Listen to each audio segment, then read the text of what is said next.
This is Comic Geek Speak, episode 1829, catching up with Comfort and Love and Adam Withers, New York style.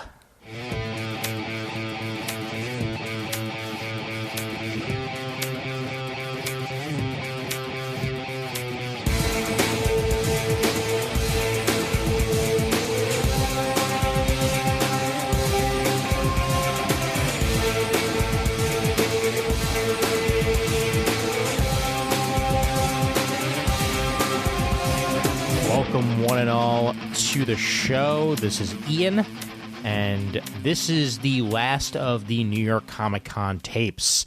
As previously stated, we had a lovely conversation with Comfort and Love and Adam Withers that took place at their hotel room the Thursday of New York Comic Con that went way longer than I thought it was going to. And honestly, I really should have saw it coming because I always wind up talking to Comfort and Adam for a long period of time, and I hadn't seen them in person in 3 years, so we had a lot of catching up to do. And we most definitely did that on the episode in question here. This one went about, say, probably about an hour and 15 minutes, thereabouts. And we go all over the place here. I will warn you up front, consider this an Uncle Sal style episode of the show. Not nearly as, cursing wise, but conversation wise. Let's put it that way. The views and opinions here are definitely those of the individual, and love it or hate it, we are not pulling our punches on this particular episode. So just do keep that in mind. It's off the cuff, and we mean what we say. And I'm just going to go ahead and leave it at that. There is discussion of COVID and the pandemic in this, as well as how it has affected attending conventions, what the future may hold for conventions, what the future may hold for the industry, and also what it may hold for readers themselves, as well as the age of individuals that are attending conventions. We go all over the place with this conversation, and I really enjoyed it. I hope that you guys enjoy it as well. I'm also joined by Kris Naudus on this episode, as I said, so it's not just Comfort and Adam, but it's also me and Kris. And we've been editors for Comfort and Adam stuff for years now. I met Comfort and Adam through the Comic Geek Speak community. Pretty sure I've mentioned that on the show before, but I actually met them at MegaCon years ago.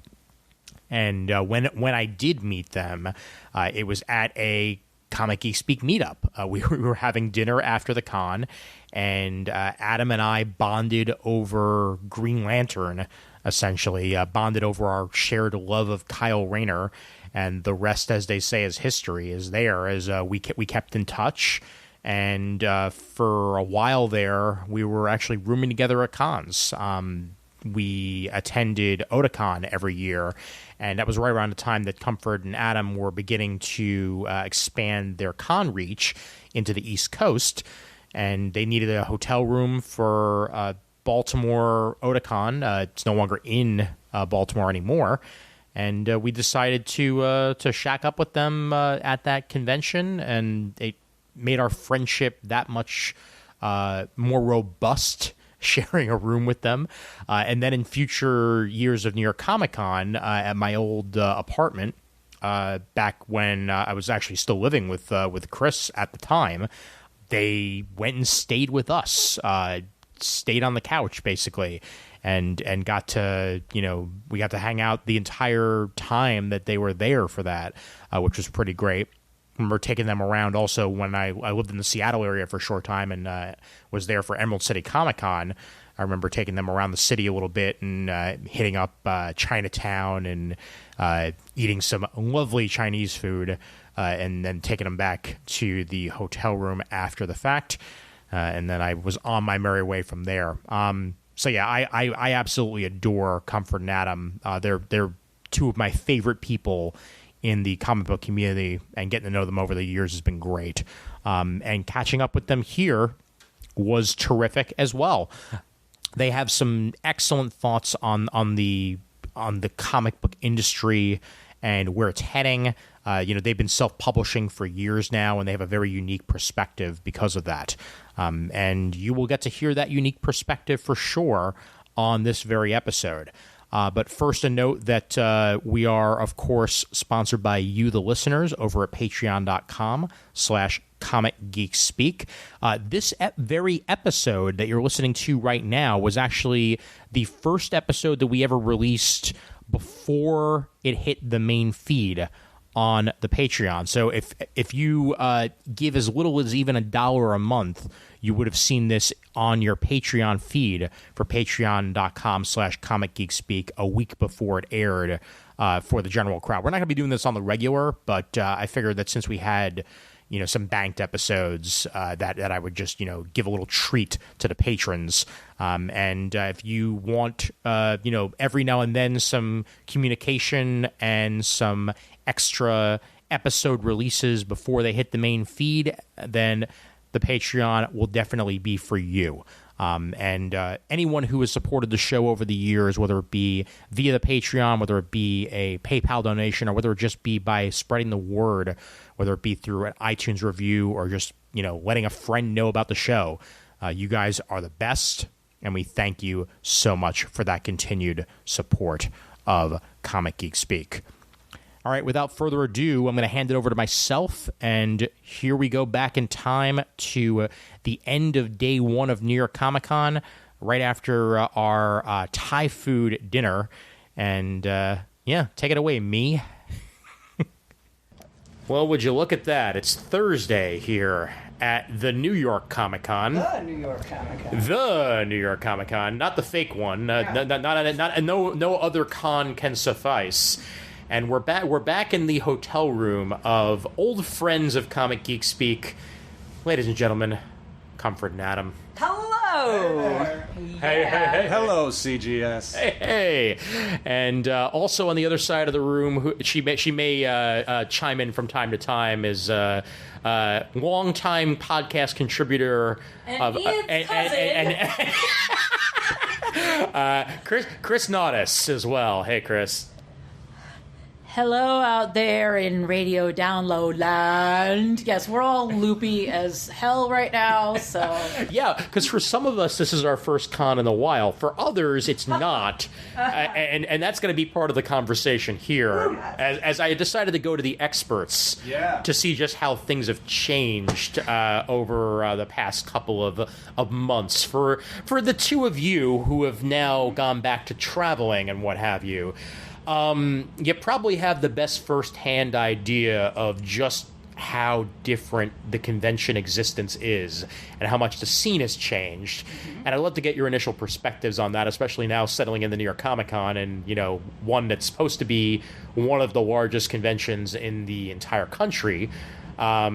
But again, not your first con in a while. No. So thoughts and opinions on the scope of the land as it is at the moment. What the big thing for everyone to think about when they're going to cons right now is that you're going to the con that you're going to, but light. Yes. Because mostly they'll be at half capacity-ish. Mm-hmm. And because they're at half capacity, you'll be able to walk around in those aisles and spin around with your arms out and not hit people. And it is amazing as an attendee. So what you're saying is that you walked out into the aisle and you spun your arms around at least once so far. Actually, I did not, but I watched many people do that today. We've seen them do it. We've seen them do it. It's real. I mean, I kind of admit I sort of did that when I got down to the artist alley, because there's this weird thing called space in between the aisles, and I'm not used to that, and it's kind of freaky. Yeah, it is unusual. From congoers who have done these shows before, and we, like you said, it's not our first show of the year. I think it's our third. Yeah, because you did Dragon Con most recently, right? Yeah, Dragon Con was just before this, and a smaller local show back where we live. Yeah. A big super spreader. A big super spreader, you guys. Oh, man. I'm scared. Yeah. But the people who've been to the shows previously almost uniformly are like, oh, it's fantastic. I can walk around. Yeah. I can see things. I can stretch out a little bit. I'm not constantly getting rushed around. But it absolutely changes the experience. Oh, yeah. I feel like at least from my point of view, it lessens the experience because the throng is part of what makes it exciting. You cannot help but be around this many people and feel like you're part of something huge. And I think that even, and you know, obviously this is just my guess based on nothing, but it's the internet. That's what we do here. That is actually kind of how we make our bread and butter. Right. I would guess that even the people who are excited to have fewer attendees around them are feeling the difference in a negative way, even if they don't recognize it exactly. It doesn't feel like the real thing. Right, and I mean, for me personally, I mean, this is my first convention since PAX East, which Kris and I got in right before like pandemic started becoming real pandemic. I mean, they had precautions in place. A lot of people were already wearing masks. Every single booth had hand sanitizer, was wiping all the controllers down. Yeah. I mean, you and me and my brother, we were all questioning, why are we even here? This is crazy. Like, we're insane. Sony pulled out at that point. They did. Sony had pulled out. The thing is, though, is that we didn't get sick. It wasn't a super spreader event. So in the end, I feel good about going because that was my last big event in a while. And 2 weeks ago, our most recent big event is me, Ian, and some friends went to the New York Renaissance Fair. Yes. What's interesting about that, in contrast to today, was that I kept hearing from people, oh, I've gone to the Renaissance Fair for years. This is the most crowded I've seen it. Like, I wasn't interviewing people. People were just saying this very loudly, like, oh, there's so many people here. Like, just constantly hearing that. I don't go every year. I've been a few times. I didn't really notice that much of a difference until the afternoon when you disappeared to buy chips and we didn't see you for like an hour. Yeah, and I mean, mind you, the last time I was there, that was a very similar experience where the food lines were ridiculous, but this was an extra level of ridiculous. I felt like. I mean, I think it's too early to say whether or not the show has lower attendance because. It's built in lower attendance. It's built in, but I mean, in terms of, let's say, a percentage, rather. That's better. Like, we know people who decided not to go, like Raph.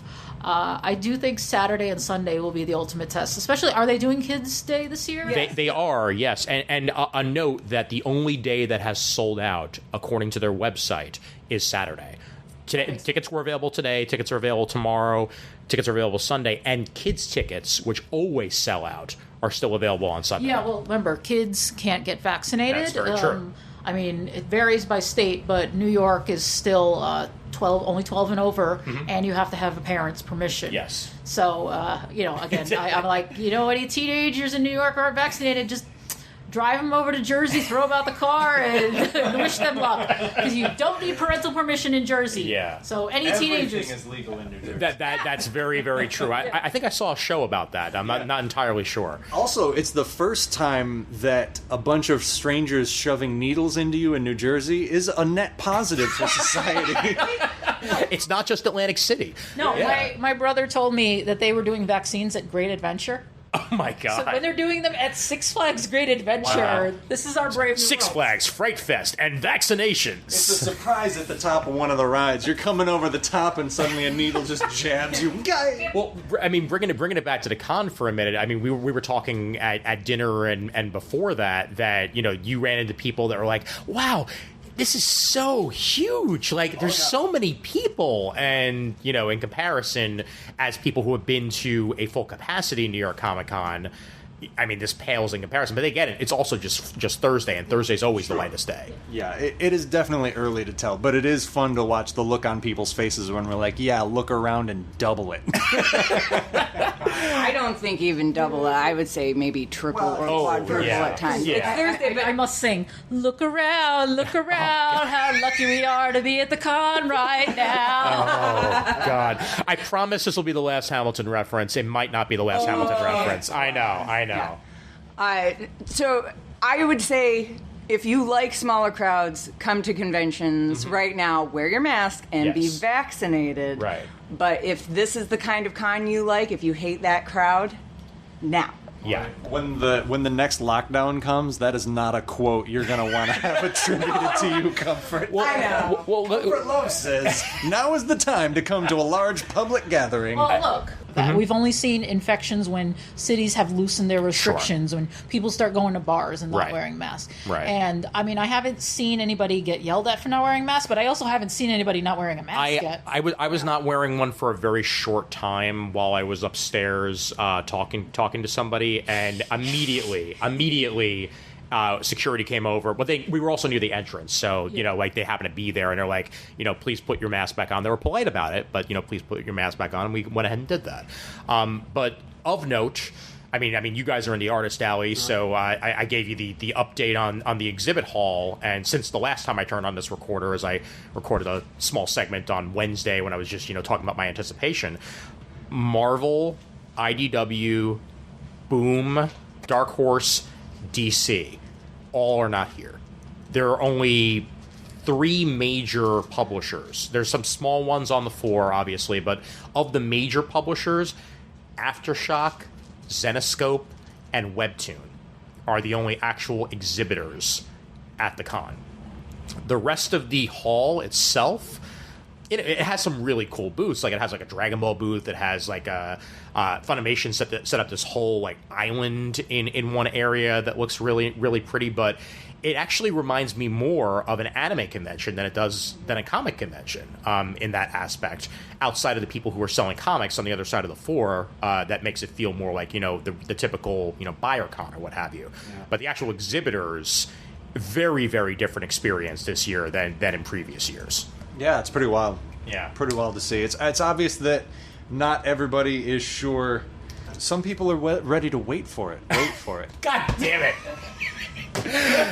Never promise anything you can't commit to. I'm learning that. I'm learning a valuable lesson. Make a liar out of you, Ian. God damn it. That's why I'm here. I think there is something to be said with that, though, because if you look at where a lot of readership is, like, just even look at Webtoon's numbers. They're quite impressive. Oh, yeah. And that's putting it lightly. Even DC is coming to Webtoon. Webtoon is more and more a force to be reckoned with, and they have the potential of being the YouTube of comics. So I feel like that makes sense. That is true. And I mean, you guys have gone to Webtoon for the Uniques. Is Rainbow up on there also? Yes. Rainbow's up on there also.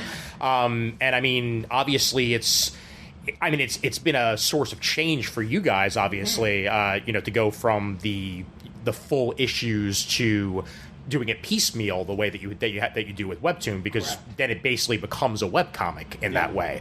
But it certainly brings in the youthful audience. That much is a given, because the average age of the typical Webtoon person is probably a bit lower. I would say the typical Webtoon audience is the ages of maybe, I would say, going down to 10 to 24, and it skews female very clearly. Yep. Okay. Yeah, which, works well for your youthful comic book. Exactly. Well, youthful comic book, and, Ian, I don't know if you've heard, but there's a thing called shipping. What? I don't know what you're talking about. And shipping is the thing we use of romantic relationships between two characters. That is the honey to bring our young readers to the book and allow them to experience complicated social issues. But then also shipping. Yes. I feel like shipping has become mainstream, though. When my mom is talking about Rashon, and I was like, it's all Chris Hardwick's fault. God damn it. But I mean, you're not wrong. I'm not wrong. Well, a lot of things have just become mainstream. Yes. Which I know this is not really talking about the crowds at the con, but it is interesting to think. Well, I would say we're getting all these shows not really post-COVID, because COVID's still a thing, but post that 1 year where we were completely shut down. Yeah. And I think a lot of people have reassessed their priorities, reassessed their interest, which, hey, look, it's me tying it right back into the con thing. Because I will admit, I did not really spend much time at the con today because I had to work, and I kind of didn't care. Like, normally, everyone, I work for Yahoo and Engadget, and usually I try to head over to the con in the afternoon. Yeah. But I was like, no, I got to work, and then I got therapy, and then maybe I might go out. Like, it's just not as big of a deal to me. I will mention too, like panel slate is certainly a contributing factor to that. It's not exciting. I was just looking while we've been talking. I've been looking at the book, which is a very shiny program guide that you would not even know is the program guide because it's Den of Geek like, magazine special edition. Okay. With Timothy Chalamet on the cover and his little broody Dune face. Fair enough.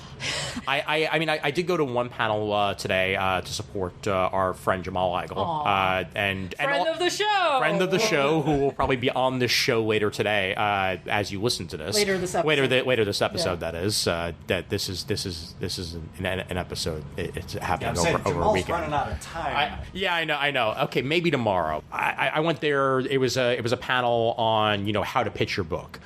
Which is always fun because I always like to see how it's changed, or at least how the process continually changes, and to get some advice on that. I myself am not pitching anything anytime soon, but it's still cool to see. And it was a mostly young audience there as well, which is also I will try to bring it back around so that I don't sound like a crazy person who's just rambling on.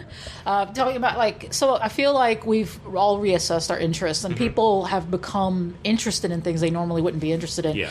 I saw an article in the New York Times. This is how I knew we jumped the shark, which is a term that at least has been mainstream for a while now. When the New York Times had an article, I forgot what it was. It was just talking about some service and described it as Bitcoin cosplay. And that was the title of the article. That wasn't even in the article. It was a title of an article. And I'm like, oh my God, the word cosplay is mainstream. And shipping, I think, is also becoming mainstream. But please don't make us describe Bitcoin because that's just not happening. Why do we need to describe Bitcoin? Because there's some people out there who still don't even know what it is. And even the people who invest in it don't really know. Yeah, I know. I mean, I'm sure there's some listener who's like, well, actually, I'm like, look, I work in tech. I understand how it works. It's also just made up. It's all made up. Money is made up. Yeah. Honestly, the people making all of the profit off Bitcoin right now are kind of counting on nobody knowing how this works. Yes. That's their whole model is... the less people understand about it and the more they just sort of hear about it and hear stories about, oh, I made all this money in Bitcoin. Speaking of which, so when are you guys going to get into NFTs? Oh, God, I was really hoping you weren't going to say that. How about never? Because seriously. It stands for not fucking trying. We are not fucking trying to get into that market. No, thank you. I mean, no. A friend of ours did sell a bunch the other week. She did a bunch of, popsicle kitties. Yeah. And she was like, wait, have they already sold? And I'm like, you know what? Good for you. Good for you. Get your money while you can and then run for the goddamn hills. When you're entire, the fact that NFT, non-fungible tokens. It's a terrible name. Yeah. And it doesn't even buy you the artwork. It's basically buying you a certificate of authenticity, but you don't actually get the work. JPEG. Yeah. Yep. Are you sure it's not a bitmap or a PNG? Oh my God. This world we're living in. Everything that exists is a scam now. It's unbelievable. Get off my lawn, old man. Hey, at least he has a lawn. That's true, actually. Good for you and your lawn, old man. So, out of curiosity, I mean, obviously it's only Thursday, and I mean, you guys have been gone from New York Comic Con for a little bit, and this is your return to the show after how many years now? 3 years? It's been, I think, 3 years. Yeah. Have you seen familiar faces, or has it all been people you feel that are, first finding out about your work here at the con? We've seen a lot of familiar faces. Usually the first day of a con is a lot of people who came looking for you.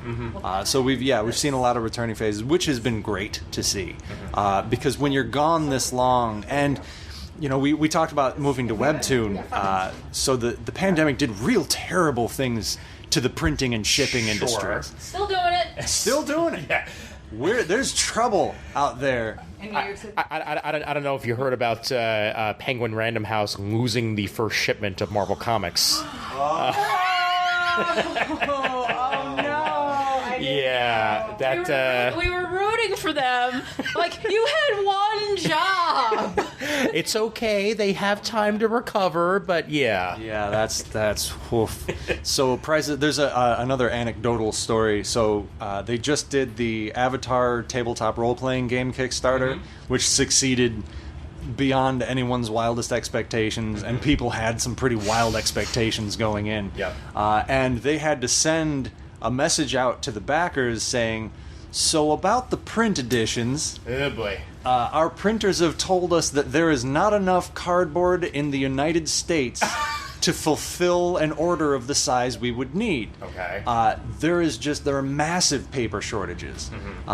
There have been massive shutdowns of print houses. It is a bad time to be printing books. And so we've been out of the print game for a while. We've been exclusively web.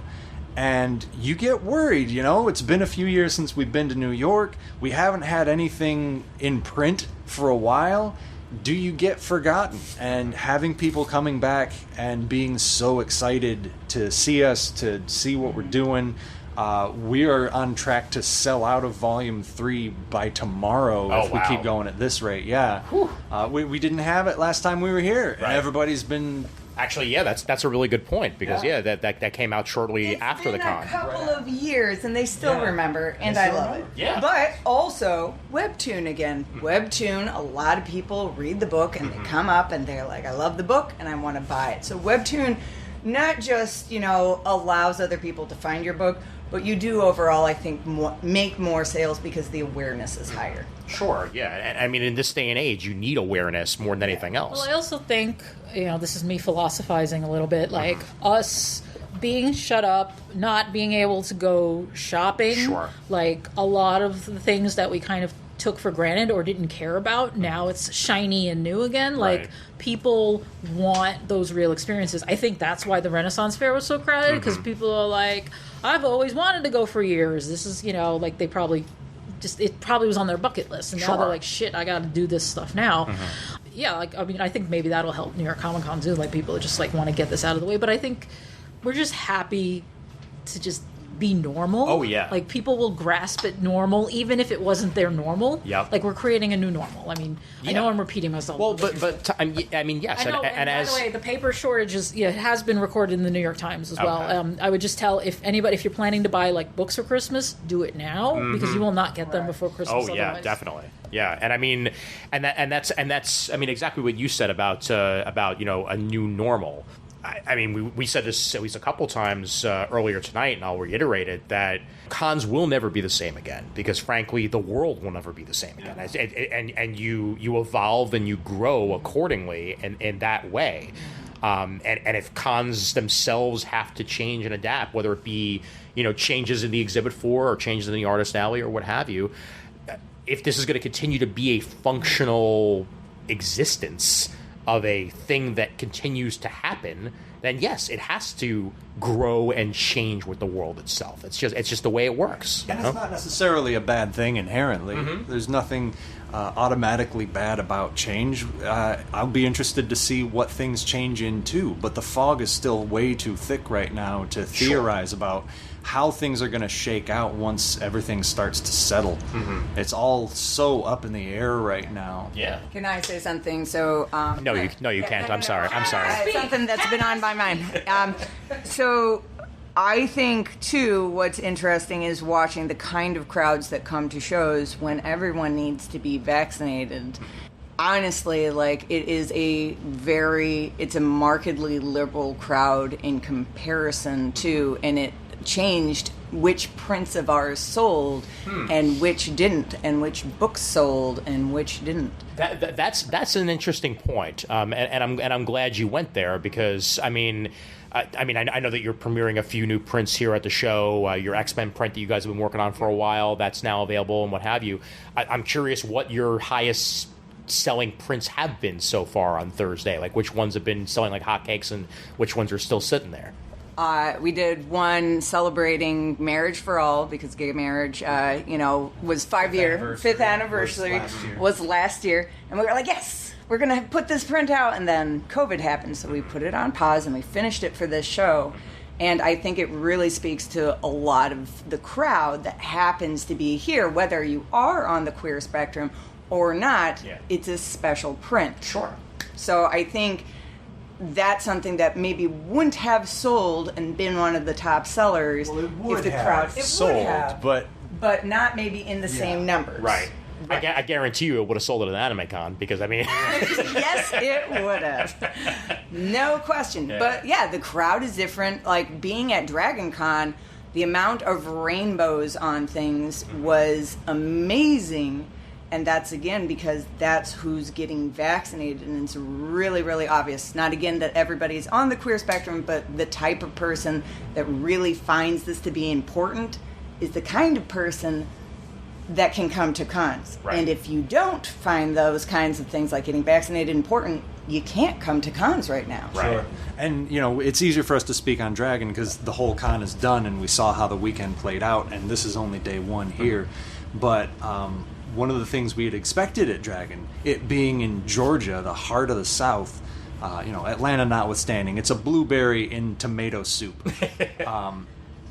We were expecting there to be more belligerence. We were expecting there to be more complaints, like, how dare you force us to this, that, and the other. But what you find is that it's kind of a self-selecting audience. The people who would refuse to go or refuse to get vaccinated or refuse to be part of something like that, they're just not there to start any trouble. Yeah. And the people who are there are the ones who don't care enough to be belligerent about anything. They're just going to do what they've got to do. Right. So it winds up being a much more chilled and peaceful event overall than you might have been afraid of, and certainly than I was afraid of. Yeah.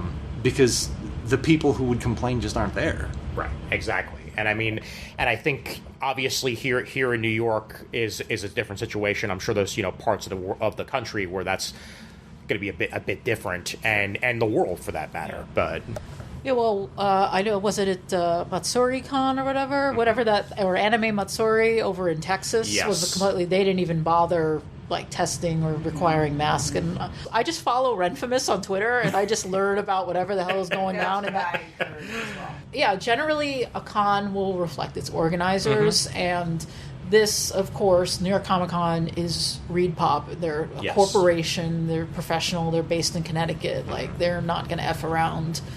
And and I think we're so used to that. Like, they're not, like you said, you're not going to get the belligerent people, because it's like, are you really in the mood to fight the system? You're not just picking on some random, like a small town store or whatever, or a little cashier who's getting paid minimum wage. Like, this is a company, a big company, and it's the largest convention center in New York, one of the larger ones in the States. It's now even a larger convention center. Oh my God, it's huge. I mean, we were what used to be Javits North. For any of you who've been to New York Comic Con before, that's where the Artist Alley was for many years.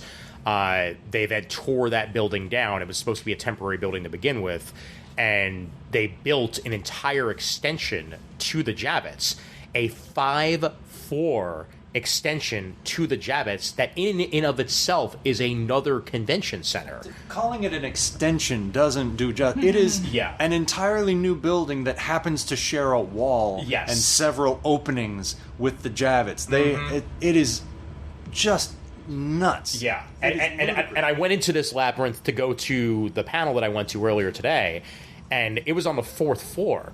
And to get to it first you walk in, then you go down the hallway, then you go further down the hallway, then you go up the escalator, then you go up the second escalator, and then you go up a third escalator, then you go down another hallway, then you go down that hallway even further into where I guess would technically be a ballroom, has been split up into 3 separate panel rooms on the 4th floor.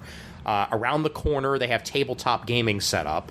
And then upstairs is the big main event center this year, rather than doing it at Madison Square Garden, because that wouldn't make any real sense to make you trek all the way to Madison Square Garden. They do Madison Square Garden? They've done Madison Square Garden. I usually remember the Manhattan Center. They've done both. They've done both Manhattan Center and Madison Square Garden. I'm glad to not have to do that. Oh, I want to go to the Star Trek panels, and we don't have to leave the premises, which is wonderful. That's just going to be up on the 5th floor, and that's and they still have the downstairs main event hall as well. Yeah, so that hall sucks. Oh no, I know. We all admit that hall sucks, right? We all agree. I don't even know if you guys have seen it. I've never been there. Oh, that breaks my heart. Well, it sucks. So. I think I've looked out. I don't know what you guys are talking about. I mean, if it wasn't New York Comic Con, it'd actually be nice, but it's too small. Well, we were there for the Star Trek con. Yeah, that wasn't even full. We ended up in, like, they were moving people into the VIP section because nobody bought VIP tickets. Yep. So that was fun. That was a very fun con. It was super expensive, but it was a very fun con. I remember one day tickets costing, I think, $80. Yeah, because they were... Well, since they had Trek cast members and they had to pay them, which is just ridiculous. Because this... Actually, I'm really curious how this is going to shake out in the long run, because a lot of... celebrities, TV stars like Stephen Amell have been doing cons and finding it's more lucrative than the actual show they're on. Like, they can charge for autographs and photos, and sometimes they just take a minimal fee to appear because they know they're going to carry a duffel bag filled with 20s and 50s home. Sure. And I was, we know that the guest lists have been a lot shorter at cons and stuff, so I'm wondering how a lot of celebrities are dealing with the loss of that income, because honestly, if I were them, I still would not go back to that. I would not be taking photos with... I didn't agree to be on this CW show to do the show. Well, I know that they had to specifically make reservations this year for the actual signings. And they're fully enforcing, social distancing. There's no shaking of hands or anything like that. That takes a little bit of the thrill out for the person. Like, are they charging the same amount? Because that seems kind of crappy. That would be an excellent question. Probably yes. That's probably Because, like, if I'm going to pay $200, I want to fucking touch Green Arrow's, like, you took a moment there. I'm going to touch Green Arrow's hand. Green Arrow's hand. I'm talking about his hand. Now what is it? What, we touch elbows instead? Elbow, Elbows, yeah. Actually, that might be cool because Stephen Amell is a cool dude. It is. Although one of the other benefits of the con being smaller so far, I feel like I've run into more people that I know on this one day on Thursday that I ran into all of last New York Comic Con. It's a lot more possible. Yes. It's a smaller crowd. Yep. Even people who are looking for us, it's easy for them to see us. Because there's nobody in front of us most of the time. And if they see us and want to come stop at the table, they don't have to fight through the river of crowd to get there. Might be like a row of people in front of the table, but it's not like you can't see the signs and stuff. But when there's so many people and you can barely see anything around you, you're going to miss stuff.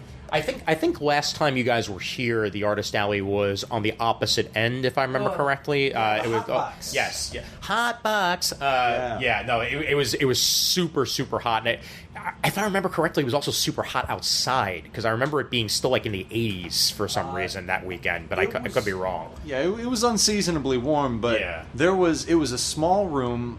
All concrete, no ventilation, a lot of people packed in there real tight. Yep. I remember our friend David Peterson was seated near the popcorn machine. Oh, no. Which burnt some popcorn real bad day one. The whole weekend was sweat-soaked, burnt popcorn smell for dear old David. That's not fun. We could not get out of that room fast enough. It was bad. And this year, the Artist Alley itself, they actually took 2 halls and spread it out that much further, which makes going down the aisle super easily. But I also feel like really the amount of people in the Artist Alley itself didn't really change because of that, because they were able to at least spread it out and make more sense that way. A lot of the space that used to be taken up by panel rooms, that the panel rooms are not there this year. Like I said, they're on room 4 outside of a couple in the hallway, and that was how they were able to avoid that. And instead, more room for more people. Yeah. Well, there's a lot of creators that we know are taking the year, are waiting to see how this shakes out. Oh, sure, yeah. So especially older creators, I think, or like people who might have somebody in their family that might be at risk, or children, or children. Yeah. Right. There's a lot of outside factors that make decisions for other people, and people like me and Adam that just do conventions as a living and just have cats at home don't necessarily have as many worries and concerns. Right. I feel like people don't think about the kid factor as much. I mean, that came up. I mentioned a cousin of mine, I haven't mentioned on this podcast, but a cousin of mine, his entire family got COVID because the kids were still playing sports, so they probably brought it home. Yeah. And the thing is, a lot of coaches and teachers have died over the past year because like they've come in contact with kids and everything. And that I do think, well, one, that's going to still keep a lot of things on hold until it's actually approved for, going all the way down. I mean, I think that could be one of the things holding, like, Comic-Con's back. Is like, would you really want to take your 5-year-old to this, knowing that they could, like, catch it and, just still get sick? Some kids do get sick and die, like... Oh, sure. Yeah. I don't trust the vaccine. It hasn't been EPA approved. Instead, I'm going to take this horse pill. By all means, pump yourself with all the horse gut rot that you want. Well, except for the horses that actually need it.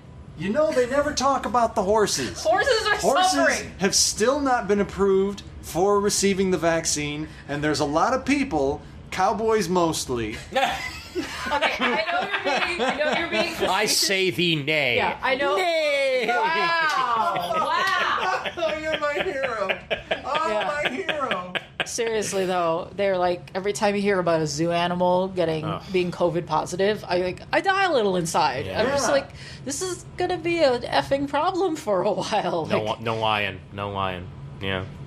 That's not as good as the old one. Alright, You should have quit while you were ahead there. I appreciate it. No lying. Good. I'm here for you. Good. Thank you very much. Yeah, it's still, it's interesting times more than anything else. It's weird. It's weird to say those words specifically, but like, we're all putting ourselves out there one way or the other by attending it. And honestly, I myself am here to kind of feel like I have at least a little bit of a sense of normalcy, even though things have changed, because conventions meant so much to me for so long. Like 2000. Again, since 2006, I've been attending New York Comic Con. Yeah, this is my 14th New York Comic Con. I've been to every single one, even though the first one, as Ian will attest, I was only able to go one day because I sprained my foot that night and I had to stay home. Yeah, and then you got to walk around with a house cane. Yeah, you love that. You thought that was the funniest thing. I loved it so much. I mean, I don't know if it makes me feel good or awful when I walk out into the waiting room at the hospital and I have the cane and you just started laughing hysterically at me. And I'm like, really, guys? Well, the thing is, though, is that people are reassessing what's important to them. And, like, you feel like it was a big part of your life. Yeah. And it's also not just COVID, it's also me getting older. Sure. And I'm feeling a little more jaded and feeling like I want to be a more diverse person in terms of interest. Like, the past, few years, I've taken up bird watching. I've started sending out mail. Like, if anybody wants a postcard, I guess you could just message Ian and he'll message me. Don't message me directly because I hate you. I actually make my own postcards. So if you want, like, bad art, I will send you bad art. They're pretty awesome, yeah. Oh, you think they're awesome? Yes. They're homemade and they have spirit to them. That I appreciate. That means they're terrible. No. I like them. Yeah. But, I've been reassessing. Like, again, I haven't been excited about New York Comic Con. I was more excited about Open House New York, Sure. next weekend, because I've kind of rediscovered New York in term. It's just, I can't make that break completely. Like, I still have to see, like, I have to look and see if I still feel the same. And I think I am probably going to scale back after this because I can see that too. And honestly, I mean, I may be heading there as well. Like, I'm not 100% certain that I'll say, for example, be there all 4 days next year. Yeah, I'm kind of curious because I think that people talk about the great resignation when it comes to jobs. Like, people are just not going back to work. They're realizing there's more to their lives than their jobs. And I'm wondering how that might affect the media industry. Like, people doing projects maybe that are more personal to them or leaving it entirely. Or, like you say, people might not be going to cons, but it might not be because they have kids or old people at home. It's just they might be like, I got to find a better way to make money. Like, this is not how I want to live. Like, I know you guys are always exhausted. Yeah. But at the same time, we have chosen to walk an extremely difficult path. Yes. We've been self-publishing our entire career, by choice. You know, we've had times where we had the option to, you know, get off of this track and do something else, and we've passed every time for various reasons. But the point is, it was important to us, it mattered to us to be able to tell our own stories, and in the way that was the most meaningful to us, and to be able to draw the way that we like, you know, and work in the way that we like, with people that we cared about, for an audience that we were directly connected to. Right. And that is extremely difficult. It's hard in this business, it's hard in any business. But conventions made it possible for us to be able to do that. Not just because it was a vector where we could make some money, but because it put us in front of people who were our audience, who it made it possible for us to connect, to let people know we existed in a way that we never could have when we were getting started, and which is still extremely difficult now. And I do feel like we owe something to cons, and this is a very hard time for them. Yeah. There are so many people who are choosing not to exhibit, who are choosing not to come back, not yet, maybe not ever, because there are, you know, this is not easy to do. It is exhausting, and especially the major companies. I mean, like, especially like Marvel and DC. Oh, sure. Marvel and DC were already kind of on their way out even before this. Next weekend is DC Fandom. Good point. So there's no reason for them to do anything this week because they have their own event. They block off an entire day and they're just doing their own panels. Again, COVID has basically reinvented how we do a lot of things, like to reaching an audience. Although you know who I feel did DC Fandom before DC did? Nintendo.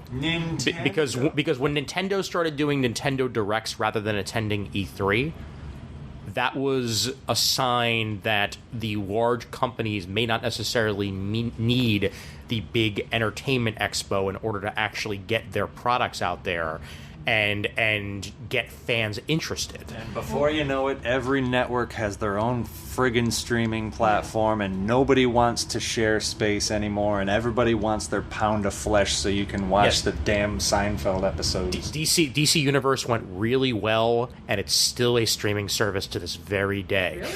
Please watch it on HBO Max. That's where it lives now. I want to briefly go back to the audience, and I think the thing that sometimes we all don't think about is we are now in our 40th year. Ian's getting close to that. Pretty close. So the audience is just as it does. It gets younger than the general us. And we stay the same age. We do not age. Yeah, we do not age. And so that's where, again, like when you say, oh, it's Webtoon and it's all these other like anime things and what have you, well, that makes sense for the audience that's going now, that's going to be in between 22 and probably 35. Yeah, And- do you think that a bunch of 22-year-olds care that DC Comics isn't here? Not really. The only thing they know about DC is what they see in the movie theaters or on television. They're not reading those books. It is adorable to listen to all the things that, like, because we do a superhero story, which is the Uniques, and the young people on Webtoon are always comparing Uniques to things that I'm like, oh, that's adorable that you are connecting this thing as my reference point, obviously. Clearly, they did this because of My Hero Academia, Right, correct. Like, except for instead of Wolfman and Perez Titans, which Exactly. Right. Exactly. Yeah. So they're all living a completely different experience, and as creators too, it's important for us to be aware of and connect with that audience, kind of no matter how old we get. Yeah. That's our job, and if we leave that behind, we're left behind. absolutely. Yeah, I mean, it's interesting to watch the way the ages have started to split. I feel like fandom's always been a bit older because it rewarded those with disposable income, and the internet has changed that because it has made at least the media itself accessible to people who have no money, teenagers. Excellent point. The bigger problem we're, of course, having is now, because it's very much an internet-driven culture, it's becoming a youth-driven culture, and you would not believe how many kids there are. They're like, oh, it must be weird to be like, over 30 and you don't watch anime anymore. And it's like, excuse me? Where is this rule? I've never heard this rule before. This is new to me. Like, oh, old people don't read manga. And it's like, son, I was there when all you had were little floppies from Viz of Pokemon and Sailor Moon. Hey, I just did interlibrary loan for the last 3 out of 4 of the last 4 volumes of I am not a hero.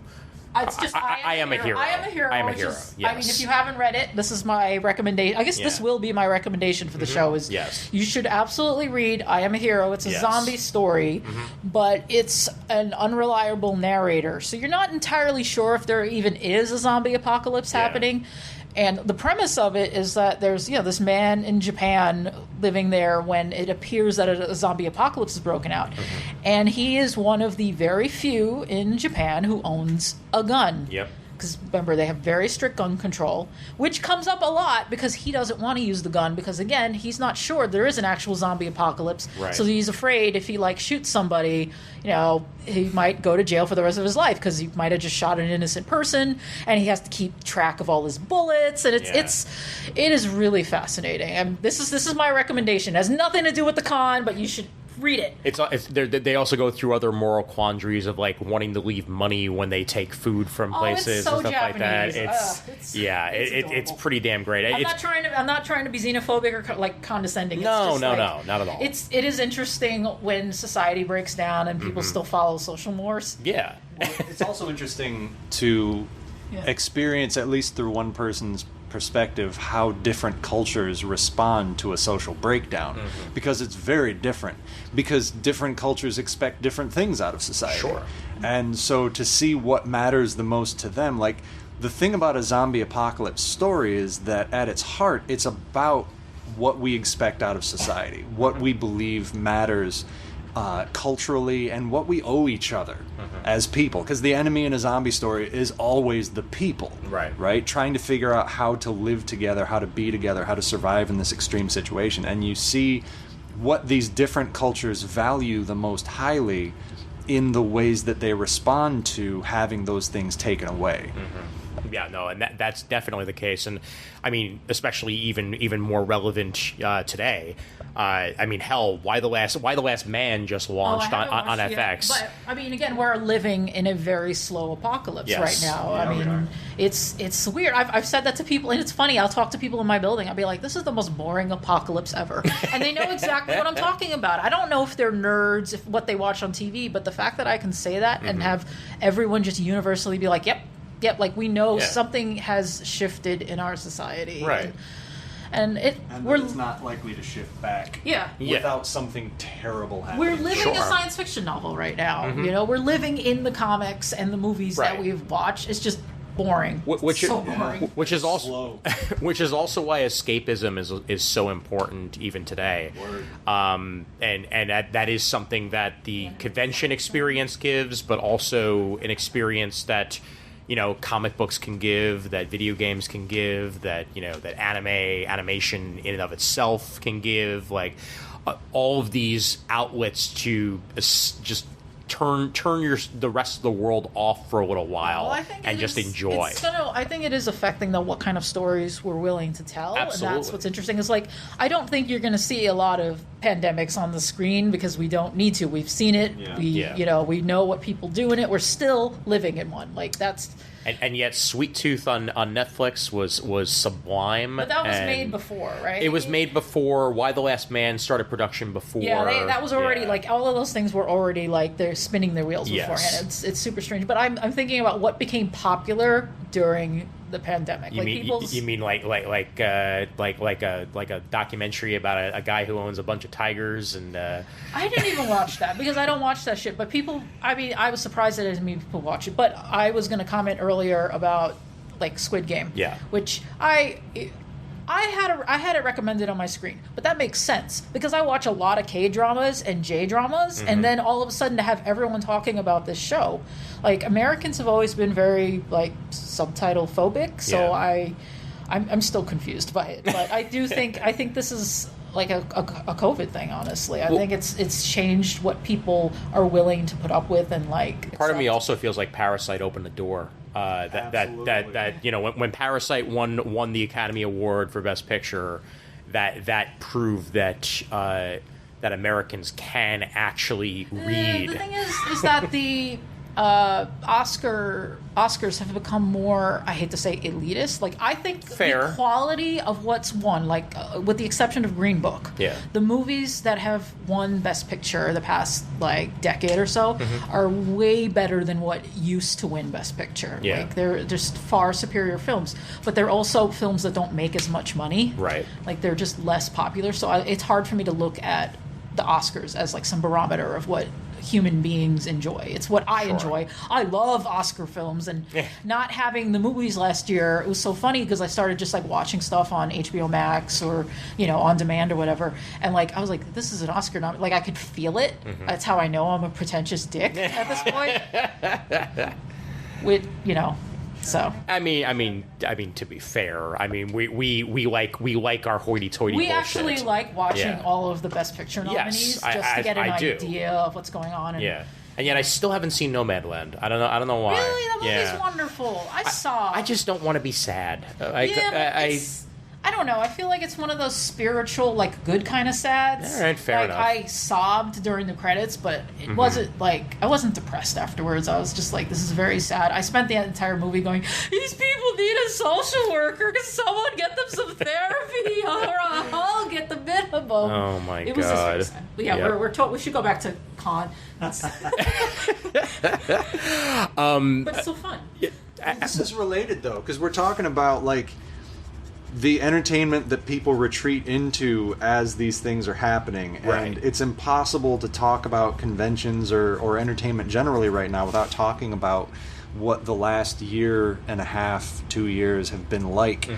And, you know, the viewing habits changed radically from the beginning to the end. We started pandemic all, like, cathartically laughing at Tiger King, and then we ended it cathartically crying through Ted Lasso, like so desperate for a Ted Lasso, so good, right? The thought of such a decent and good-hearted human being feeling like the height of fantasy, I think just like cracked our hearts open. But that's what we're yearning for, and the same is true within comics. The kind of comics that people are glomming onto, the kind of stories that people are wanting to read, is shifting to reflect the shit we've gone through. Oh, absolutely. You know, and it's harder to take some kinds of stories now. It's harder to be excited or interested in some kinds of stories now, and yet there's others that we're just yearning for. There is such a huge boom in, like, slice of life stories now,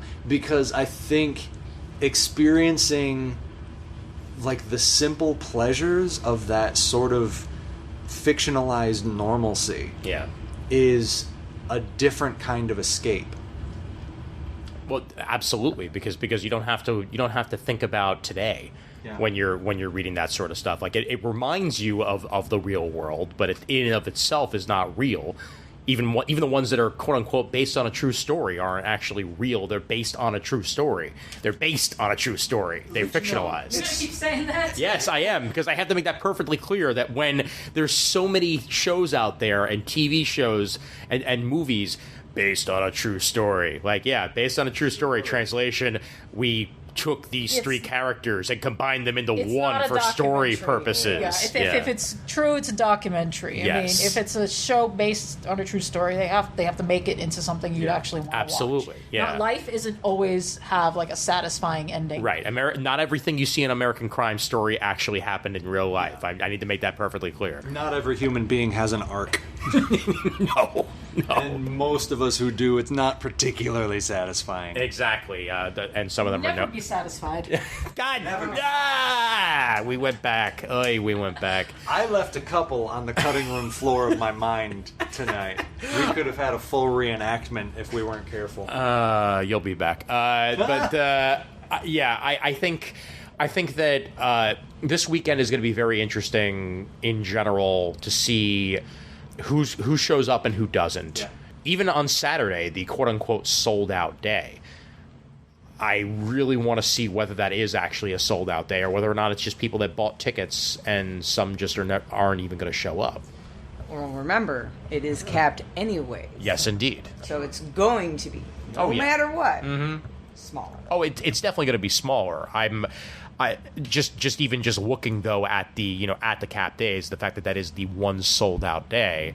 There's still going to be decision making being made, and I think that overall, New York Comic Con is still in a healthy place, all things considered. Yes. I think that this was a year that had to happen no matter what to get its footing back, and I think that a perfect example of this is actually PAX West, considering that it's run by the same people. It's Reed Pop. The fact that they pulled off an entire gaming convention earlier this year, and now here we are with the first of their comic conventions, and then from there, Emerald City is also run by Reed, so that's going to be happening later this year, and then things C2E2 also. But they're not going to be back up to full strength for a while. They still have to cancel PAX Australia because we're still limited on international travel, which I think will continue to affect a lot of cons because comics is a global business at this point. I mean, think how many people fly in from other countries. I mean, that's a lot of the gaps you're feeling. I mean, yes, like DC and Marvel are American companies, but think of like the companies you would know from other countries that would usually show up. And, so I'm wondering what's going to happen with CES. The Consumer Electronics Show. That's a really good point. Yeah, because they depend on a lot of it's more of an international show than it is the U.S. show. Usually the U.S. firms do their own little private thing, like you'll get Apple.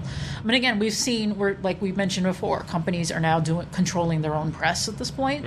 It's just the pandemic kind of finally pushed the few like holdovers over the edge. Yeah. So, I mean, I think cons are definitely going to change going forward because, again, the corporations... I think it's interesting. I've been going to cons long enough that I remember when they were still very fan-oriented, and they've tilted more and more towards corporate interests. Certainly. Like the booths and, of course, even here at New York Comic Con. Yeah, think of all the times you've applied for panels at cons and they didn't have room because they were stacking it up with professional panels. Yeah.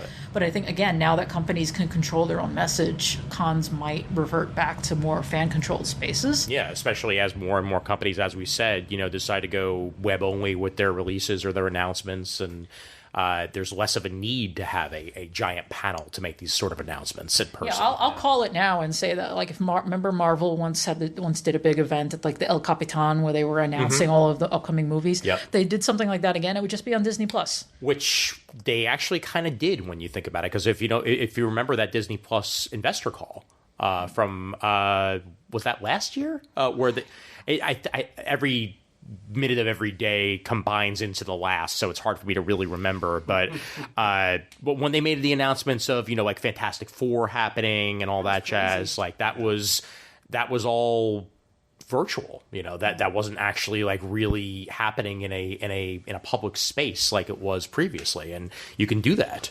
It's very easy to do that these days. I'll be perfectly honest and say that a dream scenario for me would be that all of the corporate stuff reverts to just commercial presentations online, and the cons go back to the fans. Yeah. And that's because so much gets lost. Those people suck up so much of the oxygen that there's no room for anything else to really thrive. Yeah. And as part of a healthy comics ecosystem, and obviously I'm biased, so people can call me out however you want, but the life cycle of the comic world as it existed for ages and as it continues to exist in different ways in different spaces is that fans come in, they get excited about the books they're reading, they go, the really dedicated ones go to these conventions, see the people doing the job, realize this is a job a person does and can do, and that means I could do this. They begin producing their own work, usually fan art, almost always fan productions. They get excited through that production, they get some recognition from people through the fan art, and eventually grow their style to a point where they start producing their own original material or working for the companies. But in either case, they have trained and cut their teeth through the conventions and through access to the public in a way that you couldn't get in another way. Like, you want to say, like, oh, just do it on fucking Twitter or Instagram or whatever. But number one, those platforms aren't going to be around forever. Number two, those platforms are not especially good at allowing people to get attention in a real way, because it is so slanted towards people who have the time to spend just constantly hawking social media. The skills you learn in order to do well on Twitter will not serve you at all as a professional artist. Oh, definitely. So it's cross purposes.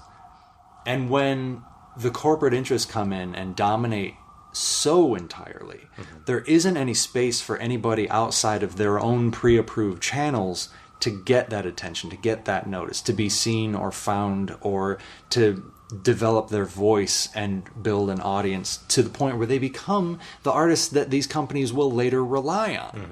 And that's the thing, is like, it is all part of the life cycle. They depend on it too. They just don't think of it that way because they see themselves as being too big to need anyone. Right. The talent just appears one day, fully formed from the clay, and we shall know you, for thou shalt have 5 million followers on social media.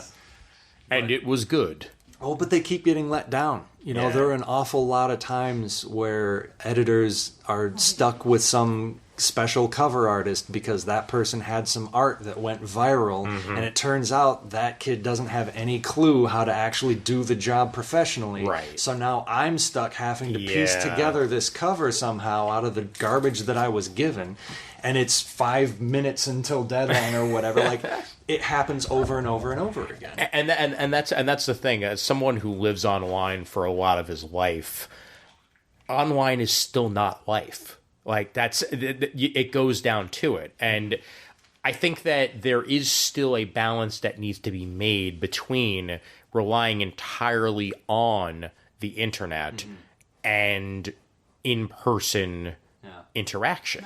Now, don't get me wrong. Yeah, sure. No, because I feel like it's not just comics, but there's a bigger problem on the internet in terms of that companies see everything we post as free content. We're giving them free, they don't want to pay for content. Right. So the problem is you have people who are creating content but not getting any actual training.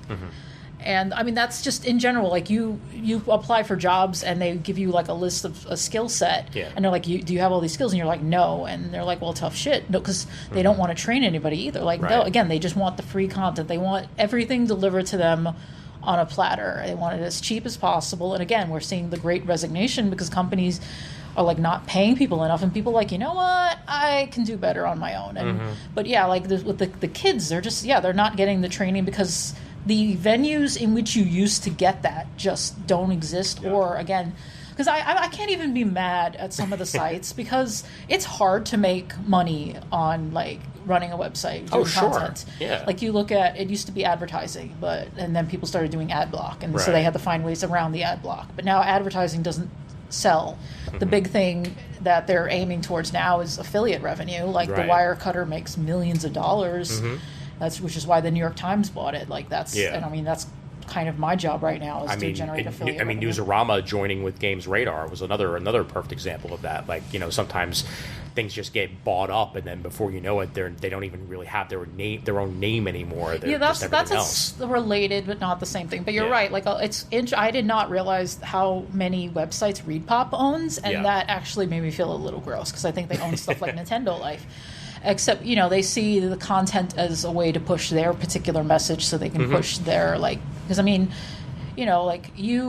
when you are like ReadPop, and again, I apologize if you work at ReadPop and I'm completely inaccurate, I'm speculating here. But the thing is, when you're trying to sell a package for like a convention or whatever, and now you can say, well, we also have these websites, and if you want, we can get you an interview with them, or they'll cover the con or whatever. Like, it's all, synergy, But not gem synergy. That's something entirely different. Yeah, exactly. Such an old man. How How is it that it is 2021 and we've never had a proper remake of that? Because the one that came out was poopy. They tried once and it failed. Exactly. They didn't even really try. No, they didn't try. But that's because it's a girl property, so they half-assed it. And then when it didn't make money, they say girl properties don't make money. Instead of saying this movie was half-assed and shitty and nobody wants to see a half-assed. Exactly. The Powerpuff Girls coming to CW. Maybe kind of sort of if they reshoot the pilot. I have to say that the Gem and the Holograms thing made me mad because as other people than me have pointed out, Gem and the Holograms is a superhero story. Yeah, it's true. Slap a superhero director on it and just treat it like that.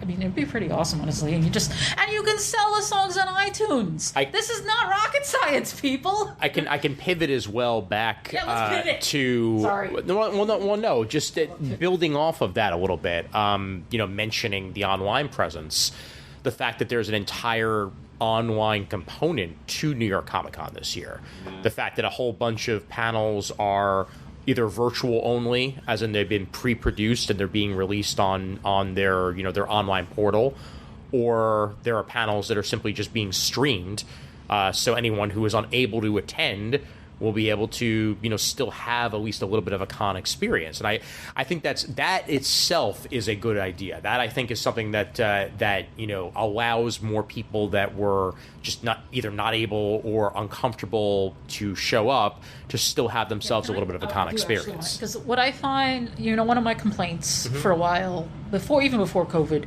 is the fact that other cons won't live stream their panels because they think people won't show up to the actual show. Which is not... It's bullshit. We know that because of PAX. PAX live streams everything now, and they would still sell out every year because there is something about being there in person, seeing the actual people, feeling the energy in the room. I mean, that's the hope for cons in general, is like, we're human beings and we want to make a connection. Yeah. And I mean, as you guys as artists, I mean, that connection is a very important aspect, and it's why people show up. It's why they want to meet their favorite artists, to know that they exist outside of the box you have in your pocket that shows you things. Like it's all about that human connection. Yeah, absolutely. Yeah, absolutely. We need each other, and if we haven't figured that out by now, then I'm not sure what's going to teach us. I mean, it's a very digital world, and it's a very digital generation that's being brought up right now, but still, digital is not everything, and that's really what I have to make perfectly clear more than anything else. Yeah. Like we said, that younger crowd, we're already seeing it. It's going to be probably is the main crowd now. Yeah. And that's fine. Exactly. Because time moves forward. Doesn't mean that all of us that are our age and older have to get off the stage, but we just share it, and we're all happy together. You want to know what had the biggest line outside of the one Chucky booth that was set up, where they got to see sneak preview of the new Chucky series coming to Sci-Fi? Oh my goodness. What could possibly beat that? You know what had the second largest line? Kung Fu Tea. Wait, is it a martial arts Mr. T show? No. Damn it. Like tea, right? Tea as in boba tea. Kung Fu Tea is set up in the exhibit hall, and it had a line around for free samples of their tea, as well as a chance to get discounts on the tea and what have you. And they were giving away raffles of free tea. No, well, the thing is with kids who are in anime, they started out being in anime and then they moved into manga, and now we're seeing people interested in J-dramas and film and the food. Like, I remember visiting my brother, and I opened the freezer and I'm like, why do you have mochi? And he was like, well, Brooke kind of wanted to try it, and she's 13, so I'm like, okay, I guess that makes sense. She also didn't eat it, so I was like, can I have it? And he's like, yeah. And I said, you do realize it's expensive? He's like, oh yeah, I know. And I'm like, well then, also, but it was like white people mochi. It was like cookies and cream. I've actually had that. It's not bad. Yeah, no, there was one strawberry in there, so of course I ate the strawberry one. Of course, yeah. I find that interesting. That's another subject, not really COVID related, just the way that cool Japan has kind of taken over. Sure. You know, how it is a lifestyle. It's not just, we talk about fandom as a lifestyle. Like there are people who cosplay and people who, I don't know, speak Klingon, you know, recreationally. I think when it comes to Japanese stuff, like being a fan is more like about being as Japanese as you can be. Yeah. And we've seen that argument. I know Jamal will like come out with fist ablazing because he's like, it's appreciation, not appropriation, which I agree with. Like, I don't think depends on person to person. It depends on how you're doing it. Like the general rule of thumb when it comes to appreciation versus appropriation is: are you using it as is intended to be used? Like when you see a model wearing a war bonnet, that's not how the war bonnet is meant to be used. It's a ceremonial thing that you have to earn, and you're only supposed to wear it during certain ceremonies. Period. So, like, or, you know, people who stick chopsticks in their hair to do muns, like, that's not, there are hair sticks. They are a separate thing. So those, to me, are, like, appropriation. Yeah, but, yeah. Again, like... So you're saying there are many colors in the weeb rainbow. Well, we've been doing that for years. Like, I mean, hell, you should do an episode about just blurs and anime, because that's fair. Continues to be a very fascinating subculture. Absolutely. And I mean, it's something that, you know, we've personally discussed amongst ourselves for years now, that, you know, that the anime fan, you know, eventually makes their way over to the convention scene when they reach a certain age, and then so on and so forth. But that age, I feel, has been lowered. And I don't know if that's across the board for conventions, but I've certainly seen that over the past couple of years here at New York Comic Con in particular, that there's a lot fewer, even, you know, long before this year, of the old fogies, and I'm seeing more and more of the people that I would usually see at, say, like an Otakon or an Anime Next, just coming here to New York Comic Con. Well, I have seen a flattening in the distinction between anime and comic conventions overall. Definitely. A lot of anime... In fact, I see there is more resistance in especially old-school anime cons to bringing in American material than there is in American comic cons in bringing in anime and manga. The American shows, obviously with some notable exceptions, cannot wait to get as much of that material in as they possibly can, because that is the market, that is the audience, that is, you know, that's where young people live right now. They have some interest in, you know, the stuff that we might have grown up in. They have interest in Marvel and DC. Obviously, you know, they still sell enough to make their numbers, but there isn't the same distinction there used to be. I mean, hell, half the shit they read, the majority of what they read, is webcomics anyway now. So, you know, you don't know where those are from or who's producing them. You go to a site like Webtoon and you've got, you know, Asian and American and European and Eurasian creators all in the same space. Latin creators, no distinction whatsoever. It's just comics is comics is comics. Right. And that flattening means that there's a huge cultural melting pot going on right now that a young fan, you know, somebody under 25 isn't even necessarily aware of. Sure. This is just how it is for them. Right. Although I would love to have a episode where we talk about some of the actual effects that it is happening, especially on young girls. There are some things that have been very positive, and there are a lot of things that have not. And that's because you're taking a culture that is kind of sexist and kind of racist, and you're sort of superimposing it on a different culture, and you know, but because the characters are cute, they're adorable. So it's the sugar around the horse pill. Wow, we're going right back to bringing it back. Great. I'm just saying, that much misogyny and racism will give you the shits. The only thing I have to say is, will Senpai notice me? But that's a thing for another time. But it is fascinating. Oh yeah. Well, that's definitely another time, because that's a whole other hour right there, and that's a possibility. Yeah, but I'm so glad to be able to catch up with you guys. God, It's yeah. been too freaking long. And in the same room? Yes, no and less. all in the same room. And you guys should have us on for a whole episode about Webtoon because we've learned so much. It's definite. I think it's definitely going to happen, and I think it's something that we'll have to 100% get into on CGS because I think it's a burgeoning world, and maybe we can even try to get on some other people that have experienced it as well, making a whole panel. So we'll definitely look into that. Let the people know what you're up to these days, and where they can find you and what to expect, and for that matter, future conventions. Well, Unique Season 2 is airing right now on Webtoon. New episodes go up every Monday for people who want to keep track. You can find us on all of your social media outlets, including friggin' TikTok now. What? That's right. Yes. We are no. TikToking, baby. Oh, boy. At Comfort and Adam, everywhere you want to be. Yeah. We're doing a lot of cons this year, Comf. We are going to be, we're obviously at New York Comic Con this weekend. We'll be at YomaCon, which is in Detroit. We'll be at Grand Rapids Comic Con. We're going to be at Emerald City Comic Con. And then lastly, we are going to be at C2E2 in Chicago. Doing the C2E2. Okay. You're Emerald doing. City and C2E2 back to back.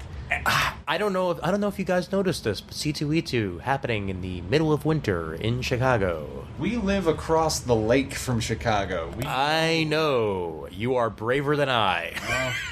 We either sit home in it or go to Chicago Yeah. in it. We might as well That's- see if we can have some fun. Get yourself some Wu Malnati's while you're at it and make the magic happen. Some of that pizza casserole. Damn Skippy. Well, guys, thank you so much for coming on again, and we'll certainly have you on in the future. As you said, get a little further into Webtoons and just exactly what that is.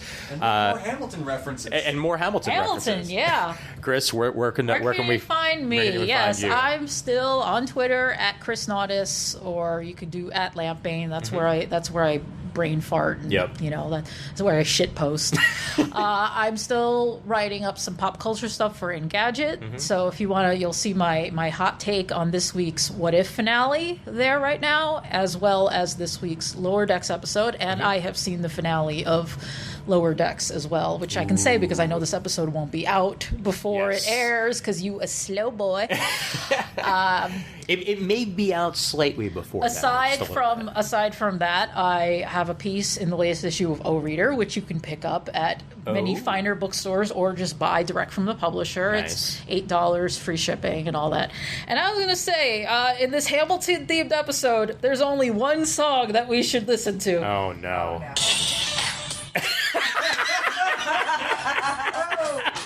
Oh no. This has been stuck in your head all damn day.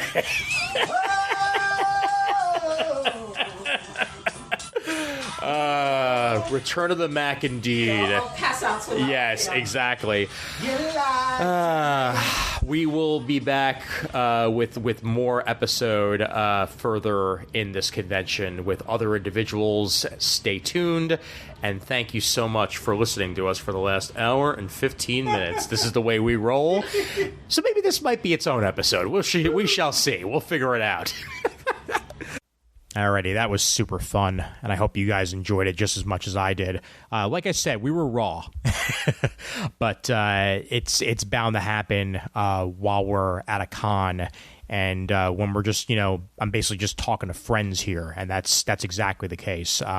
Chris is my best friend, and Comfort and Adam are two of my best friends in the industry, definitely. And I absolutely love them to pieces, and was super, super happy to have them on this very episode. And I hope you guys enjoyed what you heard. There'll be more of that to come in future conventions, and we'll certainly be having Comfort and Adam back on, whether it be to discuss Webtoon like we were talking about, or whatever future projects they might have. But do check them out on Webtoon if you have not. Both, as they said, the Uniques and Rainbow in the Dark are on there, and also they have a very cute cat comic called Kitty Game that they released.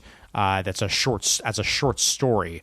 That's also available on Webtoon. I didn't mention that in their plugs at the end there, so I wanted to make sure that was mentioned in there as well. And there are still print copies of the Uniques available for purchase on Amazon. If you do want to hit that up, what is there is what is there.